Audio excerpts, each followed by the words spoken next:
ஆர்த்தி ஜீவனாம்சம் கேட்டுள்ள நிலையில் நடிகர் ரவி மோகன் வெளியிட்ட போட்டோ வைரல். நடிகர் ரவி மோகன் தமிழ் சினிமாவில் ஹேட்டர்ஸ் இல்லா நடிகராக வலம் வந்தவர்.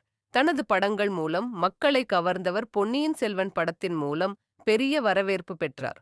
ஆனால் அதன்பின் ரவி மோகன் நடிப்பில் வெளியான படங்கள் சரியான வரவேற்பு பெறவில்லை. இதற்கு நடுவில் அவரை பற்றி பரபரப்பாக பேசப்படுவது விவாகரத்து விஷயம்தான். ரவி மோகன் விவாகரத்து கேட்டு வழக்கு போட இன்னும் நடந்து கொண்டிருக்கிறது. சமீபத்தில் நடந்த இவர்களது வழக்கு விவகாரத்தில் ஆர்த்தி தனக்கு ஜீவனாம்சம் கேட்டுள்ளார். ஒரு நாளைக்கு ரூபாய் கேட்டுள்ளார். 40 லட்சம் வேண்டும் என மனு தாக்கல் செய்ய இவர்களது வழக்கு தள்ளி வைக்கப்பட்டது. குடும்ப நல நீதிமன்றத்தில் நடந்த விவகாரம் வெளியாக ரசிகர்களால் பரபரப்பாக பேசப்பட்டு வருகிறது. இந்த நிலையில் ரவி மோகன் கூலாக நியூஸ் இன்கமிங் என பதிவு போட்டு போன் பேசுவது போல் புகைப்படம் வெளியிட்டுள்ளார்.